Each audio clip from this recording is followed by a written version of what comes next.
Welcome to another How Conversation on Moral Leadership. Today we are thrilled to have with us the 18th Chief Master Sergeant of the Air Force, Kaleth Wright. He is 31 years of service in our Air Force and was the second Black man to serve in this position. Well, thank you, Dana. I'm excited to be here.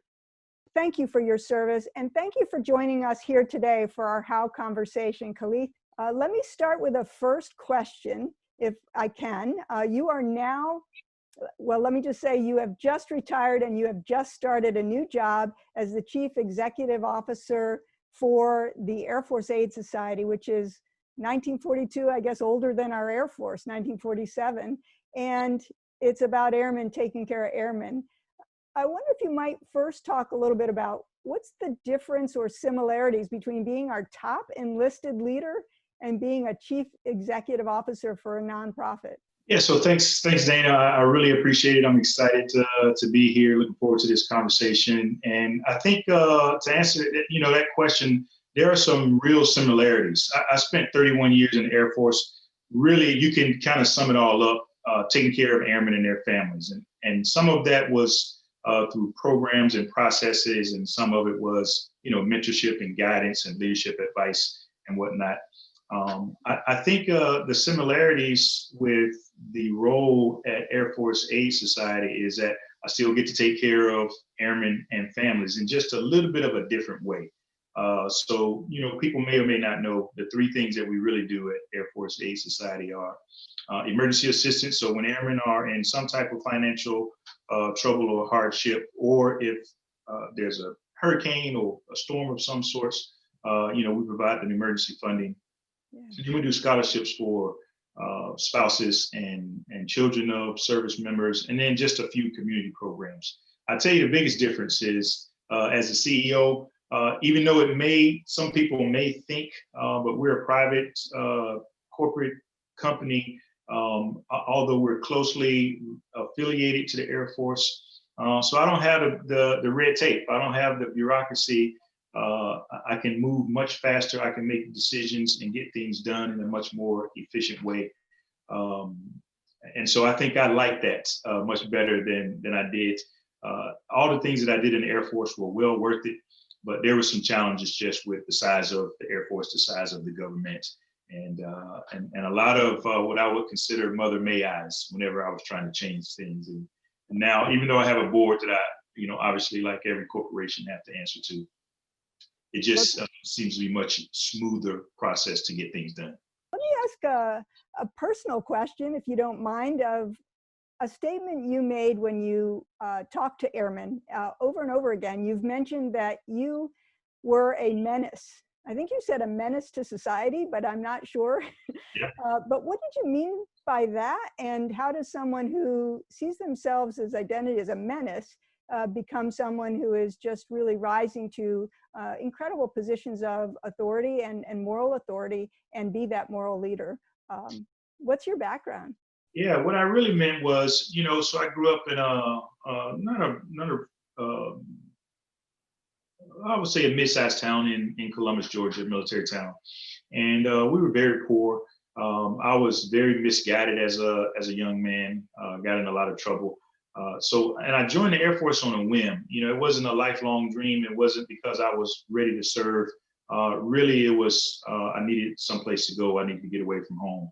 And so when I joined, I was very undisciplined. I didn't have any real, this whole discussion we're having today, moral leadership. I didn't have any morals at all, really.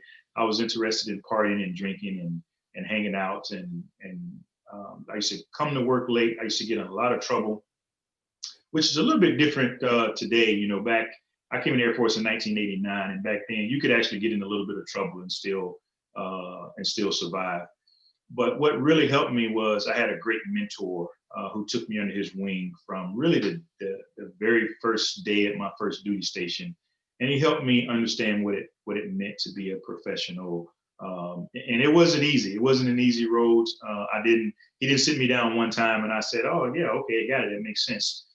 It took really about 2.5, almost 3 years for him to impress upon me the importance of professionalism, of responsibility, of accountability, and things of that nature. So, and he stuck with me all throughout my career. And I've had lots of great mentors all throughout my career. So I really contribute a lot of my success coming from that place as a young man to where I am today, to Joe Winbush, who was my first mentor, and then lots of other mentors throughout my career. Wow. Well, Kaleth, it's a gift you keep on giving, and it's neat to hear that that relationship's continuing. And it sounds as though he saw Kaleth and he saw something in you that you didn't see necessarily in yourself right away, but eventually came to see that as well and pay that forward. Let's go into a really tough topic. Not that these first two haven't been challenging, but let's go to the really tragic incident of George Floyd and his death. And you put out a long and a very heartfelt Twitter. So in your post, you wrote, "I, the Chief Master Sergeant of the Air Force, must do better in ensuring every airman in our ranks has a fair chance at becoming the best version of themselves. While this is a complicated issue, I, along with every other leader across the force, am responsible for making sure it becomes a reality. What have I been doing? Not enough." I wonder if you might share with us what made you write that, and what do you mean by "I am George Floyd"? Yeah, so as these events unfolded with George Floyd, I started off just like most African Americans who had been watching these types of events play out. Initially I was very, very angry. I had some conversations over the weekend with some friends of mine, and we were all just angry and talking through it. And then I woke up on a Monday morning. I really couldn't sleep that Sunday night. This was the Sunday after this happened.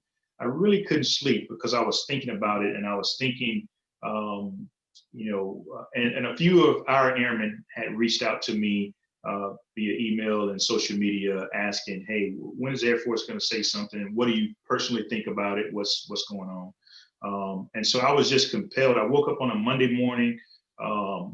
I started typing. I really didn't have any. I didn't draw an outline or anything. I just started typing and putting my thoughts and feelings on paper. And in about 20, maybe 30 minutes, it was what I posted. I guess the reasons I wrote it was I just felt compelled to express and let people know that I understood what they were feeling. I understood what they were going through. I have some of the same concerns and fears that they have on a daily basis about being stopped, which is one of the reasons I said, hey, I'm no different than George Floyd or any of the other folks who have been unfortunately killed during police stops. Even to this day, when I drive up and down the Beltway, when I see blue lights, I get afraid. Because as a young or as a Black man in this country, there's a pretty good chance that if you get stopped, it could, no matter, in some cases, I understand, people would ask, and I've had to tell my sons, I have two sons, this, hey, be polite and show your ID and stuff. And even that doesn't guarantee that you won't find yourself in jail or injured or perhaps even dead. So I just wanted, I think, our airmen in the Air Force to understand that I know exactly how they felt, where they were coming from, and that I wanted to take some responsibility for some of the problems that we had been having in the United States Air Force. I mean, that takes so much courage to lean into that fear, but also to take on responsibility for a problem that is not entirely yours to take on. What advice do you have, or how do you think about, to do that, to write that, advice for people in terms of leaning into that fear or leaning into courage as moral leaders? Yeah, I think you have to, one of the things that I think is important to any moral leader is the ability to do self-reflection and be honest with yourself about if you are really getting after some of the challenges, and if you're really making a difference in terms of whether it's in diversity or performance or what have you, or are you just kind of packing it in? And, there are times when I have to say to myself, Kaleth, I don't think you're giving your all, and you have to do more. When this stuff about racial injustice with our minority airmen came about, I said to myself, I had heard this before. I kind of ignored it. I knew that we had a task force or somebody looking at it, but I didn't ask any follow-up questions. I never went back and said, hey, let's get to the bottom of this and let's implement some real changes. I never went out when I was, I did all these base visits. I never went to commanders and said, hey, this is a real problem that we have, and this is something that you guys need to think about. And so I just, while it's easy to point the finger at all of the commanders and everybody else and whatnot, it's actually easier for me to point the finger at myself and say, hey, what can or should I be doing to help with this problem? Shortly after that Twitter post, you had a conversation on video with General Goldfein, the Chief of Staff of the Air Force. We're going to go and play a clip now of that conversation. This has been a tough week for me, just kind of thinking about this, and my greatest fear is not for myself. Is that I wake up one day and one of our airmen will be George Floyd or Tamir Rice or you Philando Castile, you name the person. So it's been tough, but I also realized that one, it's okay for us to be angry. It's okay for me to be angry, but at some point, I then have to decide, okay, what next and what should we be doing? Based on that conversation with General Goldfein, I wonder, would you please give some advice to our listeners on how do you get into these tough conversations with people? How do you start to get rolling on making our individual distinctive difference in going forward on tough issues? So I think probably the most important thing when it comes to having these tough conversations about race, about diversity, about gender, about our LGBTQ community, all these are some tough issues, about suicide.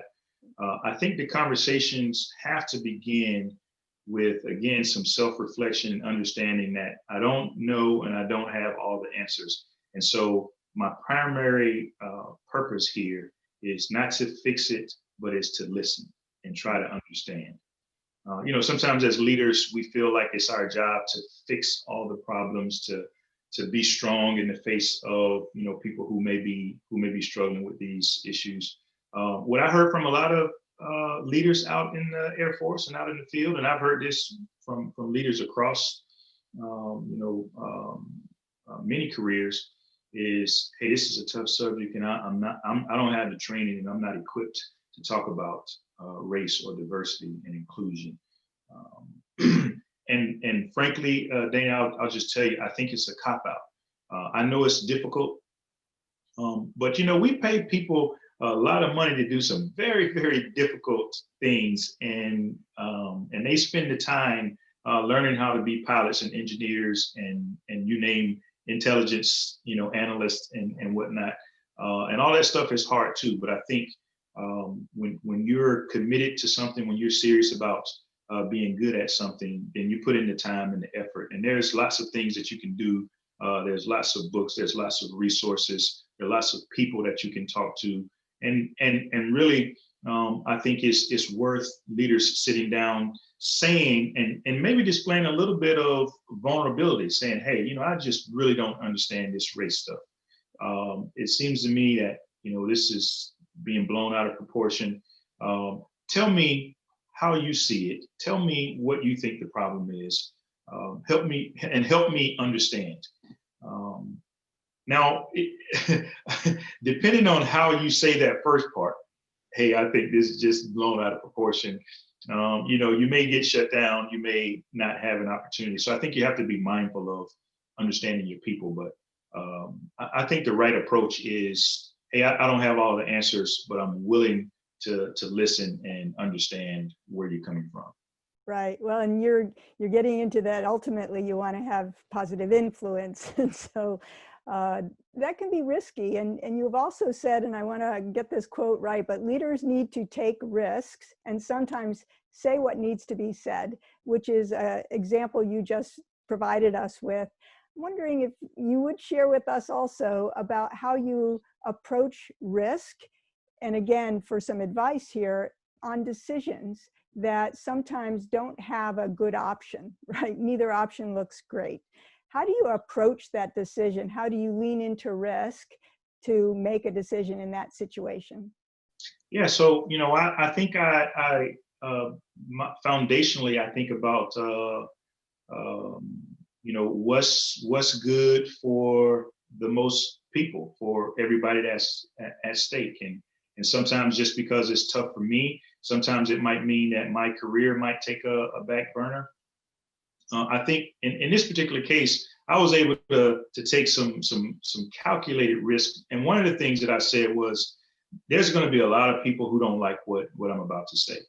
There's going to be a lot of people who will be offended by what I'm about to say.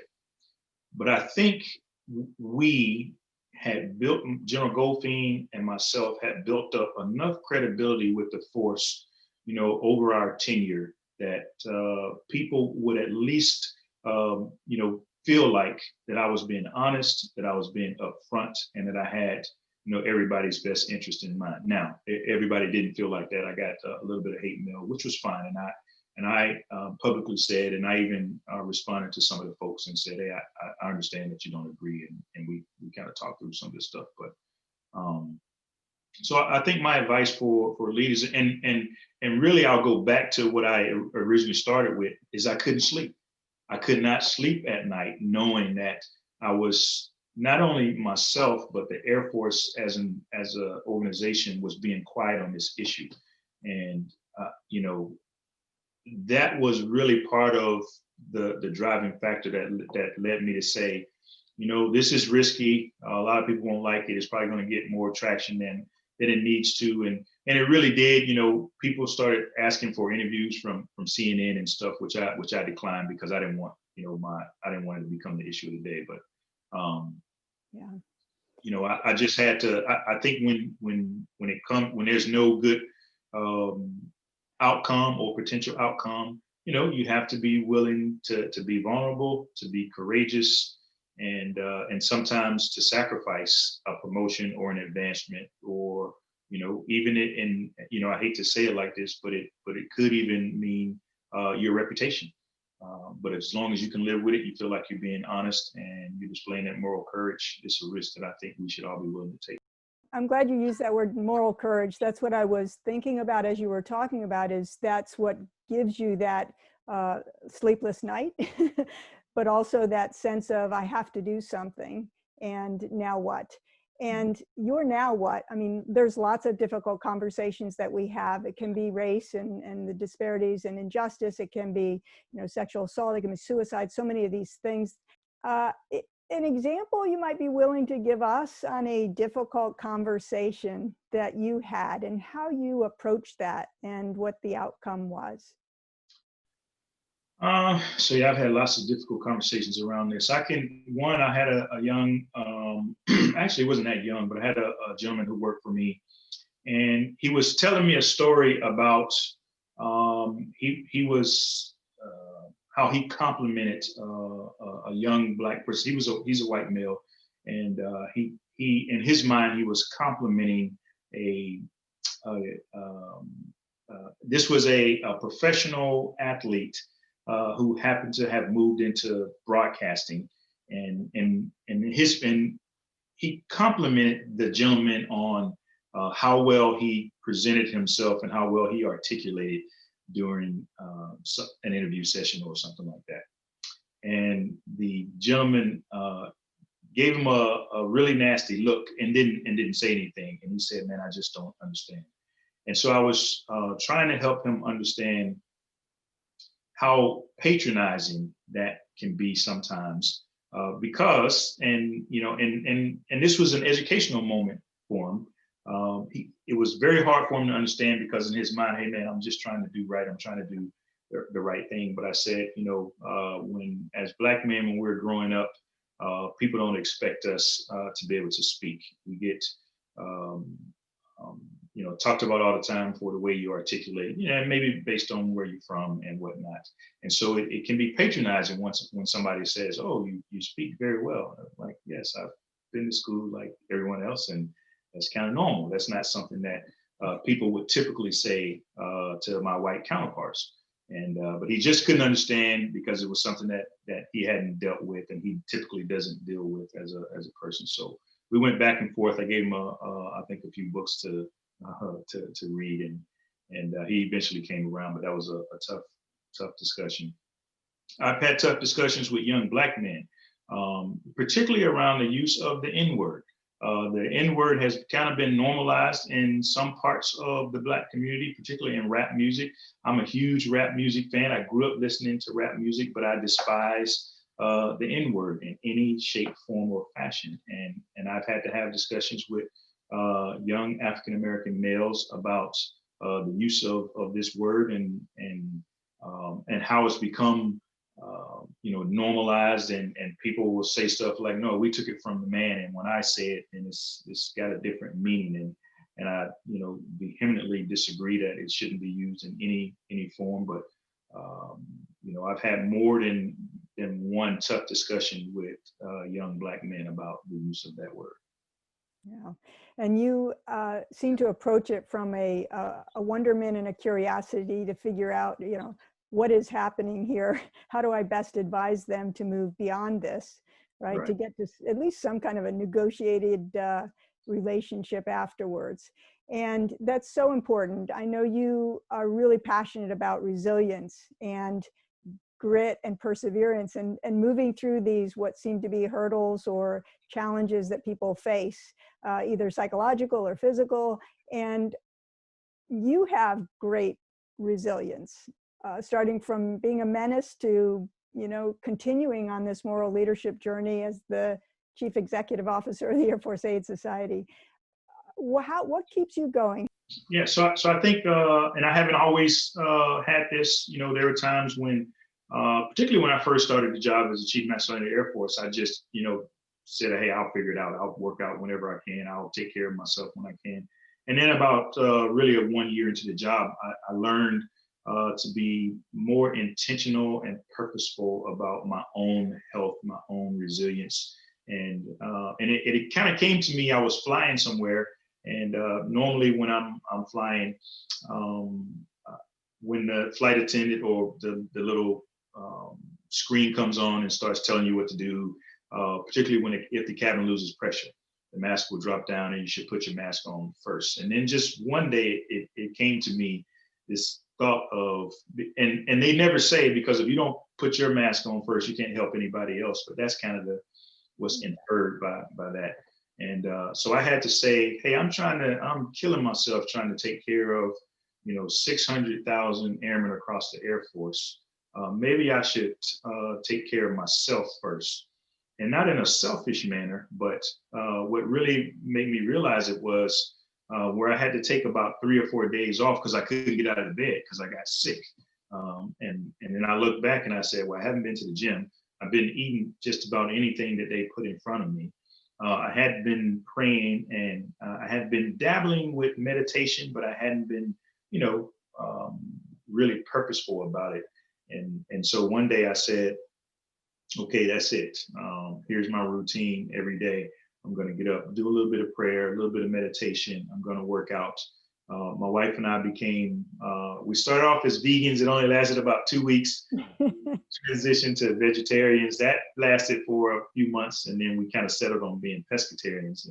And so we changed our diet. And the one part that I still struggle a little bit with, actually I struggled a lot, was because I spent my whole adult life sleeping only about 4 to 5 hours, which I know is not good. I know it affects, my ability to focus, particularly in the afternoons, and I have to get better about it. But I'm trying every day to work on me so that I can be available to everybody else. That's a beautiful example. The How Institute for Society and our founder, Dov Seidman's book, How, we talk a lot about how, when you hit pause on a machine, it stops. When you hit pause on a human, it goes, right? It's our time to re-energize and to be able to do the important moral leadership work that is to be done. So that's a great example of that. I'm wondering if you would share with us a characteristic that you would say, either a reflection of what brings that about, or a characteristic, maybe it's an and question, and a characteristic you would say is most important in moral leaders. If I had to say a characteristic, or one of the most important characteristics for a moral leader, it would have to be courage. Because sometimes decisions are difficult, sometimes conversations are difficult, and it takes courage to stand up for what you believe in, and stand up for what the people that you serve believe in. And I think it's important to let people know, hey, I'm human too, and I make mistakes just like you, and I go through things just like you. I remember several times during my tenure, I had a conversation with some of my previous teammates when I was in the office about I'd make a decision about something, and then I come in and say, guys, I screwed this up. I thought this was a good idea, but it turns out that it's not. So let's see how we can clean this up and move forward, as opposed to having so much ego and blaming it on someone else, or pretending like it didn't happen. I learned, and my wife Tanya would get on me about this, because she probably said, I wish you could learn to say you're sorry at home. like you do at work, but we're all on a journey. And that's a beautiful example. And I thank you for sharing. Sometimes it takes courage to say I'm sorry, and sometimes it takes vulnerability, right, to admit we're wrong. And that goes along with being a moral leader and just being honest and truthful. Chief Master Sergeant, U.S. Air Force retired, now CEO, Chief Executive Officer of the Air Force Aid Society. Thank you so much for this incredible conversation on moral leadership, and for your continued service as you invest in continuing to foster diversity and inclusion, care for people, build emotional resilience, and to prevent suicide. We are grateful for your continued service as a moral leader. Thank you. Thank you so much, Dana, and thank you for having me here today.